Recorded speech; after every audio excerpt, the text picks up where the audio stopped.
ಕನ್ನಡ ತಾಯಿಗೆ ನೀ ಕೈಯ ಮುಗಿ. ನಮಸ್ಕಾರ, ಎಲ್ರಿಗೂ ಸ್ವಾಗತ ಮತ್ತೊಂದು ದೆವ್ವದ ಕಥೆಯೊಂದಿಗೆ. ಎಲ್ಲರೂ ಚೆನ್ನಾಗಿದ್ದೀರಾ ಅಂತ ಅಂದ್ಕೊಂಡಿದ್ದೀನಿ. ನೀವೊಂದು ಕಥೆನ ಪೂರ್ತಿಯಾಗಿ ಕೇಳಿ ಆಮೇಲೆ ನಿಮ್ಮ ಅನಿಸಿಕೆನ ತಿಳಿಸಿ.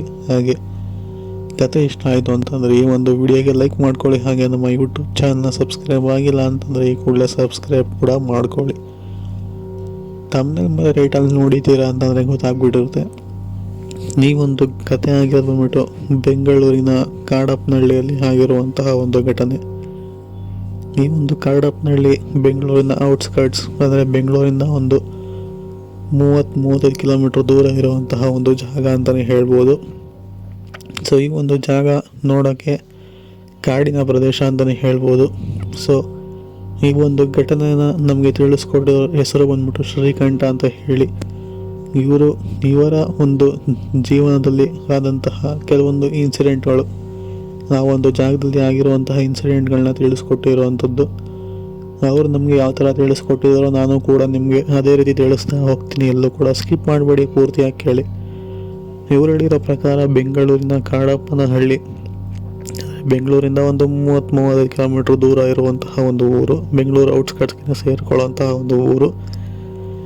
ಸೊ ಇವರು ಮೂಲತಃ ಆ ಒಂದು ಕಾಡಪ್ಪನಹಳ್ಳಿಯಿಂದ ಮುಂದೆ ಹೋದರೆ ಮತ್ತೊಂದು ಬೇಗೂರು ಅಂತ ಸಿಗುವಂಥದ್ದು, ಅಂದರೆ ಬೇಗೂರಲ್ಲಿ ಇವರು ವಾಸವಾಗಿರುವಂಥದ್ದು. ಸೊ ಅಲ್ಲಿಂದ ಕಾಡಪ್ಪನಹಳ್ಳಿ ಮುಖಾಂತರ ಮುಂದಕ್ಕೆ ಹೋದರೆ ಸ್ವಲ್ಪ ಹೊಸಕೋಟೆ ಕೂಡ ಕನೆಕ್ಟ್ ಆಗುವಂತಹ ರೋಡು ಅಂತ ಹೇಳಿರುವಂಥದ್ದು. ಸೊ ಆ ಒಂದು ದಾರಿಯಲ್ಲಿ ಇವರು ಶ್ರೀಕಂಠ ಅನ್ನೋರು ಅವ್ರ ಗಾಡಿ ತಗೊಂಡು ಸುತ್ತಬೇಕಾದ್ರೆ ಆ ಒಂದು ಕಾಡಪ್ಪನಹಳ್ಳಿ ಏನಿದೆಯಲ್ಲ, ಸೊ ಅದು ಸ್ವಲ್ಪ ಕಾಡು ರೀತಿಯ ದಾರಿ ಆಗಿರುತ್ತೆ. ಸೊ ಆ ಒಂದು ದಾರಿ ಮುಖಾಂತರ ಹೋಗಬೇಕಾದ್ರೆ ನೀವೊಂದು ಇನ್ಸಿಡೆಂಟು ತುಂಬ ಜನಕ್ಕೆ ಆಲ್ರೆಡಿ ಆಗಿದೆ, ಅಂದರೆ ತುಂಬ ಜನಕ್ಕೆ ಈ ಒಂದು ಇನ್ಸಿಡೆಂಟ್ ಕಾಟ ಕೊಟ್ಟಿರೋವಂಥದ್ದು. ಸೊ ಇವರು ಕೂಡ ಆ ಒಂದು ಘಟನೆಗಳೆಲ್ಲ ಗೊತ್ತಿದ್ರು ಕೂಡ ಇವ್ರ ಗಾಡಿನ ಎತ್ಕೊಂಡು ಅದೇ ದಾರಿಯಾಗಿ ಓಡಿಸ್ಕೊಂಡು ಹೋಗ್ತಿರ್ತಾರೆ. ಆ ಸಮಯದಲ್ಲಿ ಇವ್ರಿಗೆ ಆ ಒಂದು ಕಾಡು ಏನಿದೆಯಲ್ಲ ಒಂದು ಸ್ವಲ್ಪ ವಿಚಿತ್ರ ಅನ್ಸೋದಕ್ಕೆ ಶುರು ಆಗುತ್ತೆ. ಯಾಕೆಂತಂದರೆ ದಾರಿ ಆ ಥರ ಇರುವಂಥದ್ದು ತುಂಬಾ ಚಿಕ್ಕ ರೋಡು ಅಂತಲೇ ಹೇಳ್ಬೋದು. ಸುತ್ತಮುತ್ತ ಗಾಡಿ ಓಡಾಡೋದು ಕೂಡ ಸ್ವಲ್ಪ ಕಮ್ಮಿನೇ ಆ ಒಂದು ಟೈಮಲ್ಲಿ. ಸೊ ಇವರು ಬಿಟ್ಟಂತಹ ಸಮಯ ಒಂದು ಸುಮಾರು 8 ಗಂಟೆ ಆಗಿರ್ಬೋದೇನೋ. ಅದಾದಮೇಲೆ ಆ ಒಂದು ದಾರಿಯಲ್ಲಿ ಹೋಗಿ ಆ ಒಂದು ಕಾಡಪ್ಪನಹಳ್ಳಿ ಅಂತ ಇದೆಯಲ್ಲ, ಸೊ ಅಲ್ಲಿ ಮುಂದೆ ಹೋಗ್ತಿದ್ದಂಗೆ ಒಂದು ಚಿಕ್ಕದಂತಹ ಬೆಟ್ಟ ಸಿಗುವಂಥದ್ದು, ಅಂದರೆ ಚಿಕ್ಕ ಬೆಟ್ಟ ಬಂಡೆ ಅಂತಲೇ ಹೇಳ್ಬೋದು. ಸೊ ಗಾಡಿನ ಇಳಿಸ್ಬಿಟ್ಟು ಆ ಒಂದು ಬಂಡೆ ಮೇಲೆ ಹೋಗ್ತಾರೆ. ಸೊ ಆ ಸಮಯದಲ್ಲಿ ಇವ್ರು ಯಾಕೆ ಆ ಥರ ಧೈರ್ಯ ಮಾಡಿದ್ರು ಅಂತ ನನಗಂತೂ ಗೊತ್ತಿಲ್ಲ. ಬಂಡೆ ಮೇಲೆ ಹೋಗಿ ನಿಂತ್ಕೊಂಡು ಸುತ್ತ ನೋಡಿದ್ರೆ ಚಿಕ್ಕದು ಬಂಡೆ ಆಗಿರೋ ಕಾರಣ ಸುತ್ತ ನೋಡ್ತಾರೆ. ಸುತ್ತಮುತ್ತ ಎಲ್ಲ ಕೂಡ ಬರೀ ಕಾಡೇ ಕಾಣುವಂಥದ್ದು. ಸರಿ, ನೀವೊಂದು ಜಾಗ ಬರೀ ಕಾಡೇ ಇದೆಯಲ್ಲ ಅಂತ ಅಂದ್ಕೊಂಡು ಸರಿ ಅಂತ ಹೇಳಿ ಪುನಃ ಕೆಳಗೆ ಇಳಿದು ಬಂದು ನೋಡೋ ಅಷ್ಟರಲ್ಲಿ ಅವರ ಬೈಕ್ ಮೇಲೆ ಯಾರೋ ಕೂತಿರೋ ಥರ ಅವ್ರಿಗೆ ಕಾಣಿಸುತ್ತೆ. ಸರಿ, ಯಾರೋ ನಮ್ಮ ಬೈಕ್ ಮೇಲೆ ಇಷ್ಟೊತ್ತಿನಲ್ಲಿ ಯಾರು ಕೂತಿದ್ದಾರೆ, ಕಳ್ಳರು ಇರ್ಬೋದೇನೋ, ಈ ಒಂದು ದಾರಿ ಬೇರೆ ಸರಿಯಿಲ್ಲ, ಇವರೇನಾದರೂ ನನಗೆ ಅಟ್ಯಾಕ್ ಮಾಡೋಕ್ಕೇನಾದ್ರು ಬಂದಿದ್ದಾರೆ ಅಂತ ಹೇಳಿ ಹತ್ರ ಹೋಗೋಕ್ಕೆ ಸ್ವಲ್ಪ ಹೊತ್ತು ಹೆದರ್ಕೊಂಡು ಅಲ್ಲೇ ಹೌಚ್ಕೊತಾರೆ. ತುಂಬ ಹೊತ್ತು ಹಚ್ಕೊಂಡೇ ಇರ್ತಾರೆ. ಅವರ ಗಾಡಿ ಮೇಲೆ ಕೂತಿರೋಂಥವ್ರ ಮುಂದೆ ಎದ್ದೋಗೋದೇ ಇಲ್ಲ, ಆ ಗಾಡಿ ಮೇಲೆ ಕೂತಿರ್ತಾರೆ. ಸರಿ ಅಂತ ಹೇಳಿ ಇವರು ಕೂಡ ಪಕ್ಕದಲ್ಲಿರುವಂಥ ಕಲ್ಲನ್ನ ತೆಗೆದು ದೂರ ಎಸಿತಾರೆ. ಅಂದರೆ ಆ ಒಂದು ಗಾಡಿ ಕಡೆ ಅಲ್ಲ, ಇನ್ನೊಂದು ಡೈರೆಕ್ಷನಲ್ಲಿ ದೂರಾಗಿ ಎಸಿತಾರೆ. ಸರಿ, ಆ ಸೌಂಡ್ ಏನಾದ್ರು ಎದ್ದೋಗ್ತಾರೇನೋ ಅಂತ ಹೇಳಿ ಕಲ್ಲು ಎಸಿದಂತಹ ಡೈರೆಕ್ಷನ್ ಏನಿದೆಯಲ್ಲ, ಆ ಒಂದು ಗಾಡಿ ಮೇಲೆ ಕೂತಿರುವಂತಹ ವ್ಯಕ್ತಿ ಇದ್ದಕ್ಕಿದ್ದಂಗೆ ಕಣ್ಣು ಬಿಡೋ ಅಷ್ಟರಲ್ಲಿ ಆ ಒಂದು ಡೈರೆಕ್ಷನ್ಗೆ ಓಡಿರುವಂಥದ್ದು.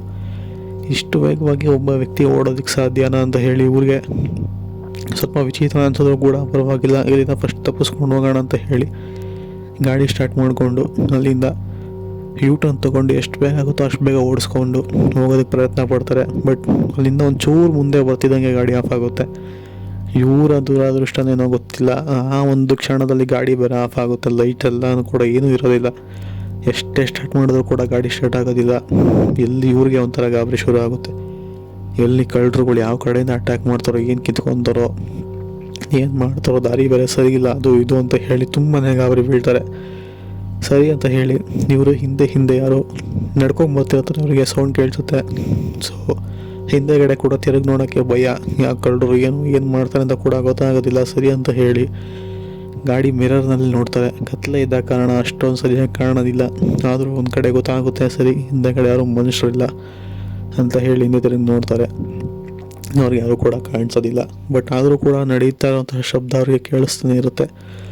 ಸುತ್ತಮುತ್ತ ಎಲ್ಲ ಕಡೆ ಕೂಡ ನೋಡ್ತಾರೆ, ಬಟ್ ಯಾರೂ ಕೂಡ ಕಾಣಿಸೋದಿಲ್ಲ ಅವ್ರ ಕಣ್ಣಿಗೆ. ಗಾಡಿನ ತುಂಬಾ ಸ್ಟಾರ್ಟ್ ಮಾಡೋಕ್ಕೆ ಪ್ರಯತ್ನ ಪಡ್ತಾರೆ, ಗಾಡಿ ಸ್ಟಾರ್ಟ್ ಆಗೋದೇ ಇಲ್ಲ. ಇದ್ದಕ್ಕಿದ್ದಂಗೆ ಅವ್ರಿಗೆ ಯಾರೋ ಅಳ್ತಿರೋ ಥರ ಸೌಂಡ್ ಕೇಳಿ ಬರುತ್ತೆ. ಇವ್ರಿಗೆ ಇನ್ನೂ ಕೂಡ ಗಾಬರಿ ಬಿದ್ದೋಗ್ತಾರೆ. ಈ ಸಮಯದಲ್ಲಿ ಇಲ್ಲಿ ಯಾರೋ ಅಳ್ತಿದ್ದಾರೆ ಅಂತಂದರೆ ಜಾಗ ಸರಿ ಇಲ್ಲ ಅಂತ ಹೇಳಿ ಅವರು ಕೂಡ ಅಲ್ಲಿಂದ ಗಾಡಿನ ಸ್ಟಾರ್ಟ್ ಮಾಡೋಕ್ಕೆ ತುಂಬಾ ಪ್ರಯತ್ನ ಪಡ್ತಾರೆ. ಆದರೆ ಸ್ಟಾರ್ಟ್ ಆಗೋದಿಲ್ಲ. ಅವರ ಅದೃಷ್ಟ ಸರಿ ಇತ್ತು ಆ ಕಾರಣಕ್ಕೆ ಅದೇ ರೋಡಲ್ಲಿ ಯಾವುದೋ ಒಂದು ಕಾರ್ ಬರ್ತಿರುತ್ತೆ. ಸೊ ಆ ಒಂದು ಕಾರ್ಗೆ ಅವರು ಅಡ್ಡ ಹಾಕ್ತಾರೆ. ಬಟ್ ಆ ಸಮಯದಲ್ಲಿ ಕಾರ್ನ ನಿಲ್ಸೋಕ್ಕೆ ಕೂಡ ಭಯ. ಯಾಕೆಂತಂದರೆ ದಾರಿ ಆ ಥರ ಇದೆ, ಸರಿ ಇಲ್ಲ ಅಂತ ಹೇಳಿ ಇವನ್ನೆಲ್ಲ ಮೋಸ್ಟ್ಲಿ ಕಳ್ಳ ಇರ್ಬೋದು ಅಂದ್ಕೊಂಡು ಆ ಒಂದು ಕಾರ್ನವ್ರು ಕೂಡ ನಿಲ್ಸೋದಿಲ್ಲ. ಅದಾದ್ಮೇಲೆ ಇವರು ಜೋರಾಗಿ ಕೂಗಿ ಗಾಡಿ ಕಿಟ್ಟೋಗಿದೆ ಅದು ಇದು ಅಂತ ಹೇಳಿ ಕಾರ್ನ ಆಗೋ ಈಗ ಮಾಡಿ ಅಡ್ಡ ಹಾಕ್ತಾರೆ. ಅಡ್ಡ ಹಾಕಾದ್ಮೇಲೆ ಡ್ರೈವರ್ನ ಹಿಡಿದು ಗಾಡಿ ಕೆಟ್ಟೋಗಿದೆ ಅಂತ ಹೇಳಿ ಟಾರ್ಚ್ ಆನ್ ಮಾಡಿಕೊಂಡು ಎಲ್ಲ ಕೂಡ ಸರಿ ಮಾಡಿ ಲೂಸ್ ಆಗಿರೋದು ಆ ಒಂದು ನಟ್ಟನ್ನ ಕೂಡ ಟೈಟ್ ಮಾಡಿ ಗಾಡಿ ಸ್ಟಾರ್ಟ್ ಆಗುತ್ತೆ. ಸೊ ಅಲ್ಲಿಂದ ಹೊರಟು ಬಂದು ಬೆಳಕು ಸಿಕ್ಕಿದಂಗೆ ನಿಲ್ಲಿಸ್ಬಿಟ್ಟು ನಿಮಗೆ ಇಲ್ಲಿ ಯಾವುದಾದ್ರು ಎಕ್ಸ್ಪೀರಿಯೆನ್ಸ್ ಆಗಿದೆ ಅಂತ ಹೇಳಿ ಆ ಒಂದು ಕಾರ್ ಡ್ರೈವರ್ನ ಕೇಳ್ತಾರೆ. ಆವಾಗ ಕಾರ್ ಡ್ರೈವರ್ ಹೇಳ್ತಾರೆ, ಹೌದು, ಈ ದಾರಿಯಲ್ಲಿ ನನಗೆ ಒಂದು ಸಲ ಮಾತ್ರ ಯಾವುದೋ ಒಂದು ಹೆಂಗಸು, ಅಂದರೆ ಮದುವೆ ಆಗಿಲ್ಲ ಇನ್ನೂ, ಚಿಕ್ಕ ವಯಸ್ಸಿನ ಒಂದು ಹೆಂಗಸೇನೆ ಕೈ ಅಡ್ಡ ಹಾಕಿ ದಾರಿ ಡ್ರಾಪ್ನ ಕೇಳಿದ್ರು. ಸೊ ನಾನು ಕೂಡ ನಾವು ಒಂದು ದಾರಿಯಿಂದ ಡ್ರಾಪ್ನ ಕೇಳಿ ಒಂದು ಸ್ವಲ್ಪ ದೂರ ಕರ್ಕೊಂಬರ್ತಿದ್ದಂಗೆ ಒಂಥರ ಕೆಟ್ಟದಾಗಿ ವಾಸನೆ ಬರೋಕ್ಕೆಲ್ಲ ಶುರು ಆಯಿತು. ಇದ್ದಕ್ಕಿದ್ದಂಗೆ ನಾವೊಂದು ಹೆಂಗಸೇನು ಹೇಳಿದ ಅವಳ ಕೈ ಕಾಲೆಲ್ಲ ಫುಲ್ಲು ಕೊಳ್ತೋಗಿರೋ ರೀತಿಯೆಲ್ಲ ಅನಿಸ್ಬಿಡ್ತು. ಅದನ್ನು ನೋಡಿದ್ಮೇಲೆ ಒಂಥರ ವಿಚಿತ್ರ ಅನಿಸ್ಬಿಟ್ಟು ಭಯ ಆಗಿ ಅವ್ರನ್ನ ಕಾರಿಂದ ಕೆಳಗೆ ಇಳಿಸ್ಬಿಟ್ಟೆ. ಸೊ ಒಂದು ಸ್ವಲ್ಪ ಮುಂದೆ ಹೋಗಿ ನೋಡಿದ್ಮೇಲೆ ಆ ಒಂದು ಹೆಂಗ್ಸ್ ಏನಿರಲ್ಲ, ಸೊ ಅವಳು ಇದ್ದಕ್ಕಿದ್ದಂಗೆ ಮಾಯ ಆಗಿರೋವಂಥದ್ದು. ಅಲ್ಲಿ ಯಾವುದು ಮನೆಯೂ ಇರಲಿಲ್ಲ, ಯಾವುದೇ ಥರ ದಾರಿನೂ ಇರಲಿಲ್ಲ. ಆದರೆ ನೋಡೋಕ್ಕೆ ಚೆನ್ನಾಗಿದ್ದಂತಹ ಹೆಂಗಸು ಇದ್ದಕ್ಕಿದ್ದಂಗೆ ಮೈಕೈ ಎಲ್ಲ ಕೊಳ್ತೋಗೋ ರೀತಿಯಲ್ಲಿ ಒಂಥರ ವಾಸನೆ ಬರೋದಕ್ಕೆ ಶುರುವಾಯಿತು. ಇದು ನನಗಾಗಿರುವಂತಹ ಒಂದು ಆರೋ ಇನ್ಸಿಡೆಂಟ್ ಅಂತ ಹೇಳಿ ಆ ಒಂದು ಕಾರ್ ಡ್ರೈವರ್ ಕೂಡ ತಿಳಿಸ್ಕೊಡ್ತಾನೆ.